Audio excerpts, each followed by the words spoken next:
안녕하세요. 안녕하세요. 오늘은 성령강림 주일입니다. 우리 교회는 삼위일체 교회력을 따르고 있습니다. 삼위일체 교회력은 뭐냐 하면 1년을 세 단위로 나눠서 성부, 성자, 성령 이렇게 세 분 하나님을 기억하는 겁니다. 9월 첫 주부터가 어떤 하나님일까요? 퀴즈. 성부. 9월부터는 성부입니다. 9월부터 시작되는 절기를 창조절이라고 해요. 창조. 그래서 9월부터 성부 하나님, 창조 하나님. 그 다음에 한 11월 말 또는 12월경부터 시작되는, 대림절부터 시작되는 성자, 성탄절을 앞두고 성자 하나님. 그래서 성탄절, 그 다음에 사순절, 부활절 이렇게 되는 거죠. 그래서 성자 하나님. 그래서 성자 하나님의 계절이 지나고 나면 오늘부터 9월 첫째 주 이전까지는 성령 하나님. 이렇게 세 하나님을 우리가 교회 1년 단위를 이렇게 세 분 하나님한테 맞춰서 기억을 합니다. 우리가 삼위일체 교회력을 따라서 신앙생활을 한다는 것은 하나님이 이렇게 한 분이 아니라는 거예요. 쉽게 말해서. 좀 다른 거예요. 우리가 1년간 교회력을 따른다는 것은 1년 동안의 내 삶이 하나님의 어떤 모습, 교회의 어떤 흐름과 일치시키는 삶이라는 뜻입니다. 1년을 세 단위로 나누고 성부, 성자, 성령 하나님에 집중하면서 1년을 보내면서 내가 하나님의 인도하심, 하나님의 가르침을 품는 그 흐름과 하나 되는 그것이 이제 교회력이 주시는 유익입니다. 기독교의 특징은 여기서 그러면 기독교의 특징이 나오죠. 하나님이 한 분이시죠. 유일시 인종교 뭐 이런 말 많이 들으시잖아요. 그런데 한 분이시긴 한데 한 분 안에 굉장히 독특한 세 성격의 분이 따로 계세요. 이게 기독교의 특징이에요. 완전히 따로따로 분리를 할 수 없지만 완전히 구분되는 세 하나님의 특징이 있으시다는 거예요. 그래서 단순히 일신종교가 아니에요. 기독교는. 이게 단순 논리로는 좀 이해하기가 어려운 기독교에서 굉장히 깊은 신비와 관련된 영역입니다. 우리가 하나님을 안다고 하고 하나님을 믿는다고 하지만 그 하나님이 사실은 그렇게 단순한 하나님이 아니신 거예요. 물론 이해하기가 아주 쉽진 않지만 근데 이 부분이 우리한테 굉장히 귀중하고 유익한 신앙의 길로 이끄는 길이기도 합니다. 여러분들은 세 분 하나님 하면 오해가 있을 수 있으니까 세 성격의 하나님 중에 어떤 성부, 성자, 성령 하나님 중에 어떤 하나님이 여러분들은 마음에 많이 오세요? 예? 윤 집사님은 성자 하나님. 예. 또 어떤 분은 사실은 이렇게 한 교회에서 공동체로 신앙생활을 해도 나는 하나님 하면 이렇게 성부 하나님이 딱 그려지는 분이 계시고요. 나는 하나님 하면은 예수님이 막 탁탁 떠오르는 분도 계시고요. 어떤 분은 성령파 안 계세요, 여기? 네, 성령파로. 저는 좀 성령파예요, 사실. 네, 성령파인데, 이런, 좀 다르죠? 특징에 따라서. 한번 돌아볼까요? 나는 세 분 하나님 중에 어떤 하나님이 나한테 가장 큰 영향을 미쳤을까? 또 나는 어떤 하나님을 만나고 싶은가? 그래서 한번 생각해 보는 거는 유익합니다. 예수님하고 예수님의 제자 공동체는 예수님과 예수님 제자 직계 초기 공동체에게 하나님은 어떤 하나님이셨을까요? 세 분 중에. 예수님한테 하나님은 어떤 하나님이셨을까요? 성부 하나님이죠. 예. 예수님은 유대인이잖아요.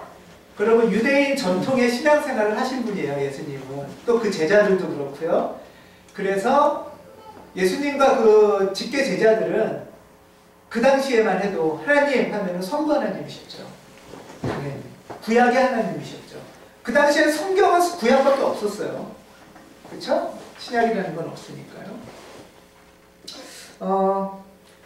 이 예수님 시대에 예수님이나 예수님 직계 제자들이나 유대인들에게 하나님은 그럼 어떤 하나님이실까요? 네, 성부 하나님은 어떤 하나님이실까요? 한번 어떤 일을 하시고 어떤 성격일까요? 이미지가. 네? 출애굽 노예 해방도 시키시고 나를 따르라 해가지고 쫙 끌고 가시잖아요. 그쵸? 네. 나를 따르라 해서 쫙 끌고 가시는 하나님이세요. 그 다음에 새 나라를 세우자 하고 앞장서서 새 나라를 세우게 하시고 새 법을 주시고 그쵸? 그리고 법대로 안 하면 하나님한테 까불면 어떻게 돼요? 구약에서 성경들을 보면은 죽어요. 무서운 하나님이기도 한 거예요. 하나님은. 모세도 그렇고 구약에서는 사람이 하나님을 보려는 생각을 못해요. 왜? 하나님은 우리랑 너무 다른 존재, 완전히 다른 존재고 너무 거룩한 존재고 너무 엄청난 존재인 거예요. 그래서 하나님 앞에 하나님을 경홀히 만홀히 여긴다 이건 꿈도 못 꿔요. 하나님 앞에서 언제나 조심해야 되고 정결해야 되고 엎드려야 되고 하나님은 초월적인 존재예요. 맞죠? 예. 그리고 이게 더 나가면 하나님은 온 세상과 온 우주를 창조하시는 엄청나고 전능한 하나님이신 거죠. 이게 구약의 하나님이고 기본적으로는 예수님과 제자 공동체들이 갖고 있던 하나님이에요. 그래서 이 하나님은 괜히 만만하게 봤다가는 큰일 납니다. 제사법에도 여러 절차가 있잖아요. 레위기에도 여러 절차가 있어요. 자, 이 하나님의 모습은 인류 역사에서 보면 절대 군주 같은 하나님이에요. 그쵸? 파워가 세고 강력하고 말 안 들으면 징벌하고 강력한 하나님이죠. 그래서 구약 성서나 기독교 역사에서 하나님을 뭐에 비유를 많이 해요? 왕, 임금님, 그쵸? 예. 군사를 몰고 가는 이런 비유들이 많이 있잖아요. 천군 천사가 불마차를 타고 오고 병거를 이끌고 이게 옛날 사람들이 생각할 때 하나님은 뭐 너무 강력하고 위대하고 초월적이고 센데 비유할 존재가 뭐냐? 왕 정도 되는 거죠. 사람들한테는. 그러니까 왕 같은 하나님 이런 표현이 나오는 거예요. 미켈란젤로가 그린 천지창조에도 보면 하나님은 이렇게 막 어떤 하나님이세요? 그림 보면 근육질. 예, 근육질 맞아요. 맞아요. 흰 수염을 날리는데 노인네 신선 할아버지가 아니에요. 노인네 신선 할아버지가 아니고 이 힘이 수염을 날리는데 바람을 가르는 듯한 강력함이 있고요.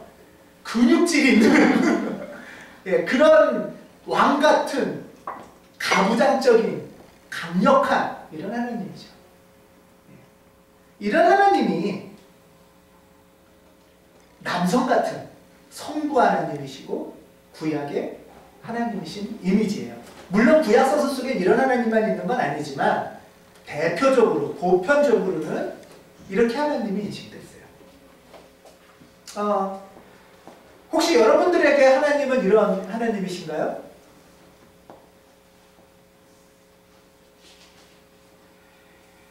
내가 하나님을 좀 만만하게 보는 것 같아요. 하나님이 좀 무서워요. 하나님이 거룩하고 초월적인 존재예요? 아니면 늘 이렇게 친구 같은 존재예요? 성부 하나님은 기본적으로는 이런 엄청나고 초월적이고 거룩하고 숭고한 하나님이시죠. 이런 하나님, 감히 범접할 수 없는 하나님을 예수님은 뭐라고 부른 거예요? 아빠라고 한 거죠. 그러니까 유태인들이 볼 땐 이상한 거예요. 자기들한테는 이런 하나님 이미지는 없었거든요. 이런 하나님은 만나본 적이 별로 없어요. 이 예수님의 가르침으로 우리는 구약의 하나님을 예수님의 가르침대로 아빠, 아버지 하나님이라고 부르죠. 그렇지만 여전히 우리한테는 아빠 하나님보다는 아버지 하나님이 조금 더 어울리기도 하고 아버지보다 조금 더 성스러운 아버지, 성부 하나님이 좀 더 어울리는 이미지이기도 합니다.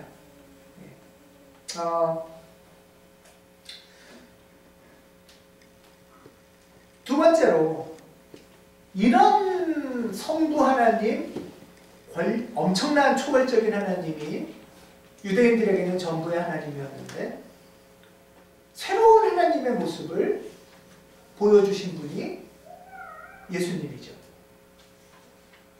새로운 하나님의 모습을 예수님의 생애를 통해서 보여주셨어요. 복음을 선포하고 하나님은 이런 분이야 가르쳐주고 기적을 보여주고 귀신을 쫓아내고. 근데 예수님은 이렇게 가르쳐주는 선생님의 역할만이 아니고요. 더 나아가서 그냥 하나님이 여기 있어요 이것이 너무 강해서 예수님의 모습 안에 하나님이 보이는 거예요. 예수님의 모습 안에서 하나님을 발견하는 것이 우리 그리스도인들이에요. 성부 하나님에서 하나님을 발견하기만 하면 그거는 유대인의 하나님으로 머물 가능성도 있어요.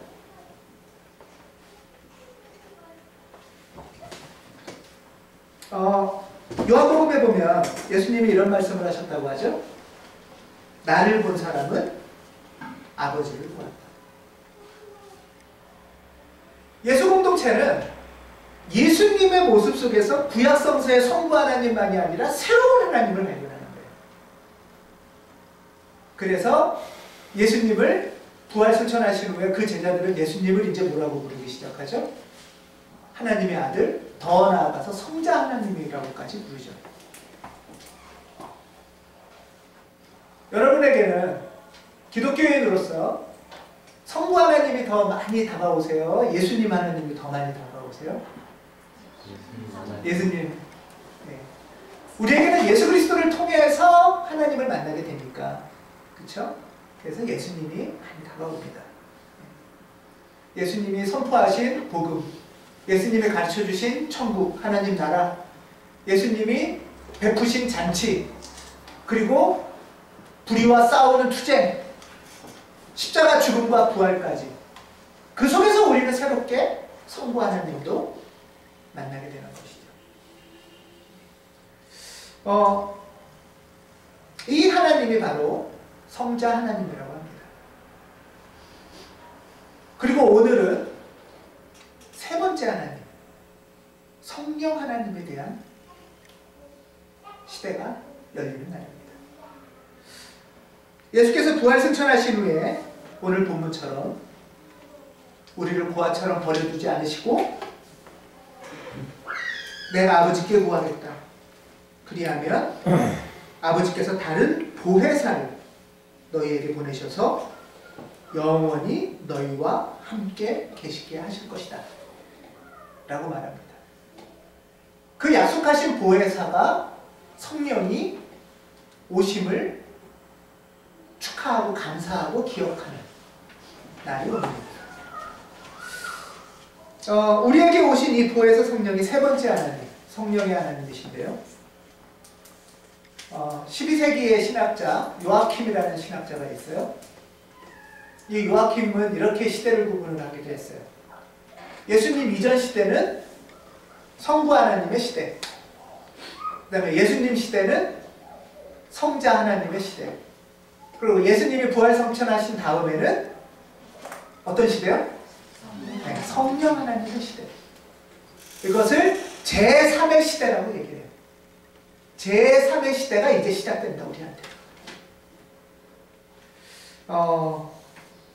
성령의 시대라는 거예요. 성령의 시대. 그래서 우리는 지금 성령 하나님의 시대에 살고 있습니다. 그런데 성부 하나님은 좀 구약성서 속에 많은 이미지가 있잖아요.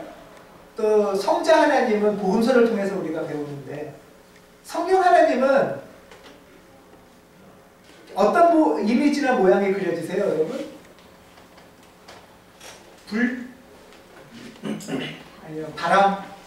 네, 바람. 불. 비둘기? 조금 다르죠? 네. 숨결? 오늘 찬양한 것처럼. 오늘 본문에서는 성령님을 보혜사라고 부릅니다. 보혜사. 이거는 이제 한자로 만든 말이에요. 우리나라에서 없으니까. 보호하고 은혜를 주는 사자는 스승사자를 썼어요. 보호하고 은혜를 주는 스승. 좀 그런 스승님 만나뵈신 적 있으신가요, 여러분? 그 스승의 날도 얼마 전에 있었던 것 같은데. 아, 오늘이에요? 보호하고 은혜를 주시는 스승. 한자 번역을 굉장히 잘한 것도 같아요.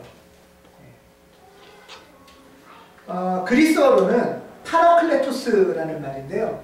이 말이 함축하고 있는 뜻은 세 가지 정도 됩니다. 파라클레토스라는 거는 첫 번째는 요즘 현대어로 번역하면 상담사예요. 상담사. 두 번째는 뭘 도와주는 서포터예요. 서포터. 저 서포터 하면은 축구 시합 서포터스가 생각이 나요. 네. 서포터. 응원단 같기도 하고. 서포터. 세 번째는 헬퍼입니다. 헬퍼. 헬퍼 하면은 저는 에베레스트 산 올라갈 때 짐 져주는 셀팍가 생각이 나요. 좀 독특하죠? 보혜사 성령 하나님은 상담사고 서포터스고 서포터고 헬퍼예요.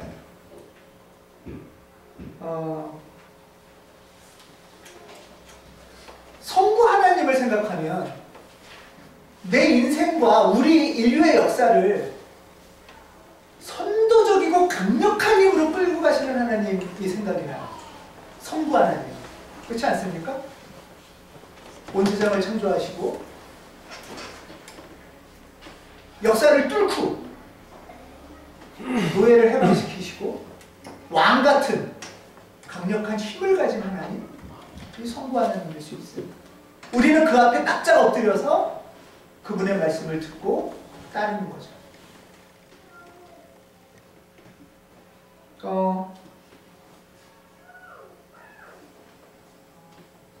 거기에 비해서 성령 하나님, 지금 생각해 보세요. 카운셀러, 서포터, 셀퍼, 헬퍼.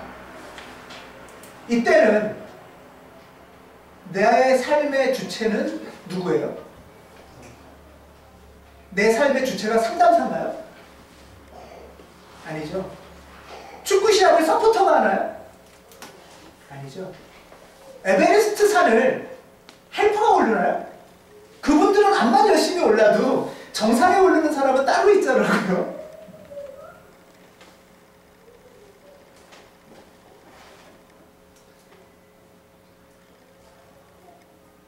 성령님을 생각하면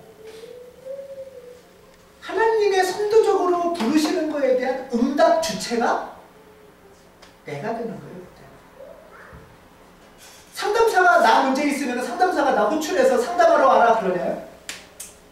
아니죠. 혼자 이런 인생에 문제가 있어요.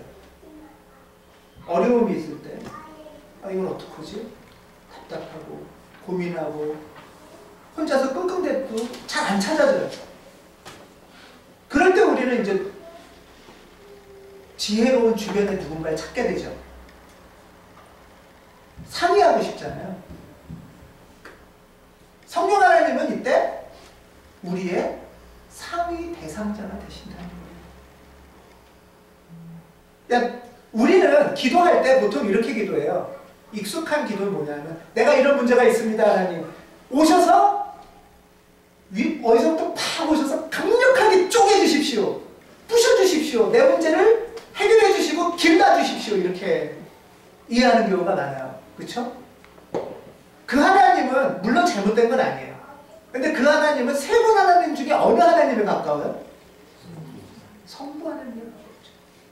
왕 같은 하나님, 능력자 하나님, 해결사 하나님인 거죠. 그런데 하나님이 여기서만 멈추는 게 아니에요.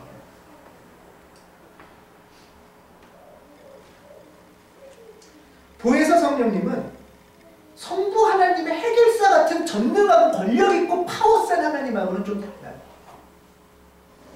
성령 하나님은 오히려 나를 세우시는 조력자 하나님이세요.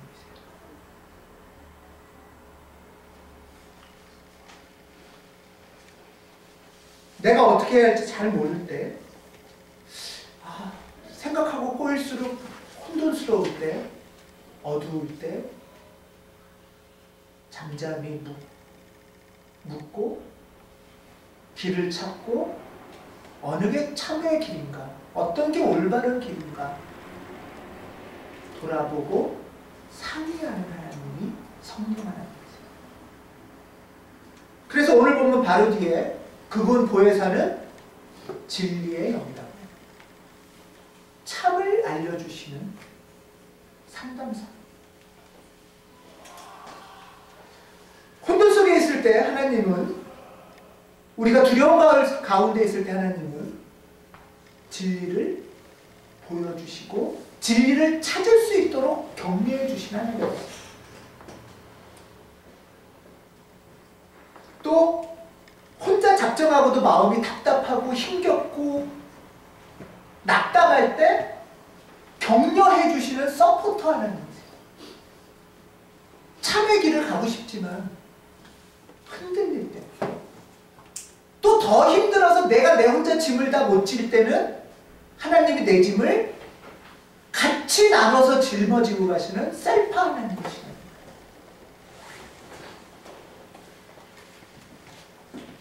그러면 하나님은 왜 이렇게 하실까? 우리 지지난주였던 것 같은데요. 영성 모임에서 오후에 성경이 성령으로 감동받아서 쓰여진 글이다 라고 할 때 우리가 그 얘기 오후 모임에서 나눈 적이 있는데요. 성령의 감동받아 성경을 쓰여졌다는 건 어떤 뜻일까? 성령의 감동받아 쓰여졌다면 우리가 잘못 생각하면 성령이 누군가를 확 사로잡으면 내가 넋도 빠지고 이성도 빠지고 나는 껍데기로 남은 채 로봇으로 하나님이 불러주면 그냥 받아 적는 것을 성령에 사로잡혔다고 오해하기 쉬운데요. 그게 아니라는 거죠. 성령에 사로잡혔다는 것은 성령님이 성경 기자에게 지혜를 주시고 같이 상담하시고 참이 무엇인지 찾으면서 격려하고 지지하면서 성경을 같이 써나간다는 뜻이에요. 이 사람을 껍데기로 헛개비로 준 채 귀신 들린 것처럼 넉나가게 해놓고 막 이렇게 쓰는 게 아니고 성경이 이게 성령에 사로잡혔다는 뜻이 아니라는 거예요. 나를 충분히 인정하시고 내 장점을 충분히 인정하시고 내 약점까지도 보시면서 하나님이 나와 같이 상의하시고 포기하려고 하면 격려하시고 힘들다고 하면 짐을 나눠 드시면서까지 성경의 일을 같이 하셨다는 게 성령에 감동된 작업입니다.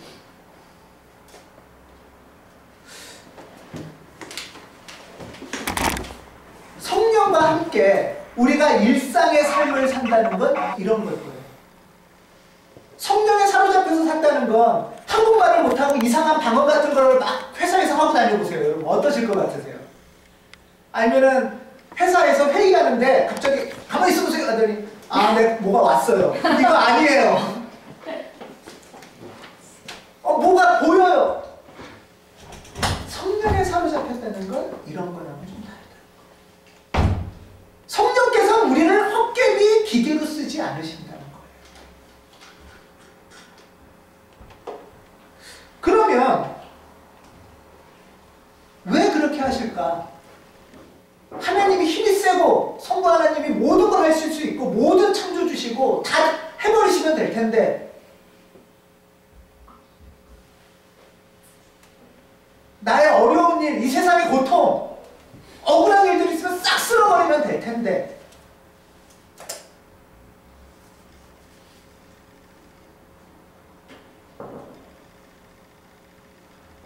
여기에 우리 하나님이 우리에게 알려주시고 싶은 신비가 있습니다. 로마서 8장 15절에 보면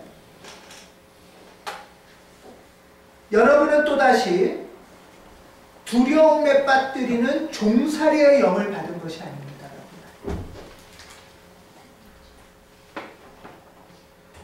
우리는 두려움에 빠뜨리는 종살이의 영을 받은 게 아니라 자녀로 삼으시는 영을 받았습니다. 그래서 우리는 그 영으로 하나님을 아빠, 아버지라고 합니다.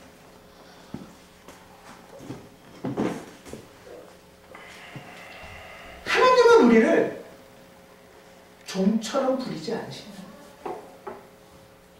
시키는 대로 해. 안 그러면 너 확 그냥 우리는 벌벌 떨면서 두려우면서 야 우리 까딱 잘못해서 다 지옥불이다.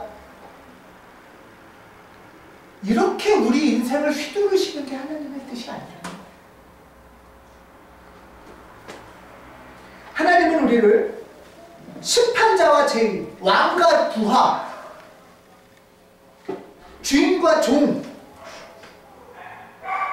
이런 관계를 원하지 않으시다. 하나님은 우리를 협박하고 싶지 않으시다는 거예요. 속이 끓고 답답하고 아이가 우리 자식이 말을 안 들어도 말로는 협박해도 사실은 이게 협박 아니잖아요. 사실 부모가 더 자식한테 벌벌 떠는 거잖아요. 성령께서는 우리에게 하나님을 아빠라고 부를 수 있을 만큼 해방의 영을 주신다는 거죠. 그래서 로마서 8장 2절에 그리스도 예수 안에서 생명을 누리게 하는 성령의 법이라고 했어요. 성령의 법은 말 안 들으면 죽는 법이 아니라 생명의 법인 거예요. 여러분 생명의 특징은 뭐죠? 김영복 선생은 이런 말을 했는데 생명의 특징은 뭐냐 하면 지 마음대로 하는 거래요. 생명의 특징은 꽉 눌러놓으면 튕겨나오는 거래요. 생명의 특징은 막 잘하고 얼로 잘할지 모르는 거예요. 강아지를 키우는 게 로봇가 아닌 게 얘가 암만 내 말을 잘 들어도 말 안 듣잖아요. 얼로 튈지 모르니까. 로봇을 키우지 않고 우리는 말 안 듣는 애완동물을 키우는 이유가 뭐겠어요? 고린도후서 3장 17절에 주님은 영이십니다. 그리고 나서 하는 말이 있어요. 주님의 영이 계신 곳에는 자유가 있습니다. 주님은 영이십니다. 주님의 영이 계신 곳에는 자유가 있습니다. 하나님은 협박하는 하나님이시고 싶지 않은 거죠. 너 가만히 있어. 내가 다 알아서 해줄게. 우리를 무기력하고 아무것도 아닌 존재로 만들고 싶지 않으신 거예요. 하나님 뜻대로 되지 않을 때도 있고 속상할 때도 있고 안타까울 때도 있지만 그럼에도 불구하고 우리 부모님들이 자녀들을 볼 때 그렇지 않습니까? 그럼에도 불구하고 또 가서 얘기하려고 하고 네가 힘들 때는 나랑 상의하자. 지칠 때는 또 괜찮아, 너 할 수 있어. 격려해주고, 그것도 그래도 힘들 때는 짐도 대신 들어주는 이 하나님이 성령 하나님이라고. 우리가 성부 하나님에만 사로잡히면 어미한 하나님, 무서운 하나님, 능력자, 권능의 전능자 하나님, 물론 그 하나님이 굉장히 중요한 하나님입니다. 하지만 거기서 멈추면 우리는 율법과 종노릇에 매일 수도 있는 거예요. 우리가 성자 예수님의 하나님에만 강조하다 보면 끝없이 우리는 잘못하면 또 하나의 율법자가 돼서 우리는 도적주의자, 윤리주의자, 맨날 예수님 믿으면 십자가 하나 져야 되고, 너도 십자가고 나도 십자가고 인생 이러다가 고통의 하나님으로 끝날 수도 있는 거예요. 여기서 멈추는 게 아니라 예수께서는 우리에게 생명과 자유의 영을 주시기를 바라시는 거예요. 이 영은 무차별적으로 주신다고 했어요. 요엘서에 보면은 구약 성서에 원래 하나님은 아주 특별한 때에 특별한 사람한테만 오셨죠. 예수님도 아주 특별한 영의 사로잡힘을 받아서 출발을 하신 분이잖아요. 근데 이제 성령의 시대, 제3의 시대에는 언제 오시느냐, 누구한테 오시느냐, 이 성령님이 아들이나 딸이나 노인이나 젊은이나 구분 없이 온다고 해요. 종들에게도 오시고 남녀도 가르치지 않고 오신다고요. 아들, 딸, 예수님 이 성령 하나님은 아들, 딸 구별을 안 하시는 원조시네요. 그렇죠? 네? 주인하고 종도 구분을 안 하시는 분이시래요. 어느 누구도 이 거룩한 영을 품은 존재라는 거예요. 존귀한 존재라는 거예요. 생명의 존재고 자유의 존재라는 거예요. 이런 생명을 우리 모두에게 무차별적으로 선물하시는 분이 성령 하나님이시다. 이제 우리는 혼자 십자가 짊어지고 허벅지 막 찔르면서 착하지 않으면 하나님한테 버림받을 것 같은 두려움 속에서만 살진 않아도 되는 거예요. 왜 나는 이렇게 열심히 하는데 너는 그게 뭐냐고 손가락질 굳이 안 해도 되는 거고요. 하나님이 우리를 삶의 인생의 주인으로 세우시려고 끝없이 우리한테 서포트를 해주신다는 거예요. 성령께서 알려주시는 지혜, 주시는 힘이 우리는 새 힘을, 새 생명을 받을 수가 있습니다. 우리가 하다못해 기도를 못할 때에는 뭐라고 얘기해요? 우리가 안타까워서 성령님이 우리 대신 기도도 해주신대요. 끝까지 하나님은 우리를 천국에 들이시고 싶은 것을 포기하지 않으시고 생명의 풍성함을 포기하지 않으시는 하나님이십니다. 서로 자유롭게 칭찬하고 격려하고 생명을 누리는 제3의 절기로 우리 모두가 들어가기를 주님의 이름으로 기원합니다. 아멘. 기도하겠습니다.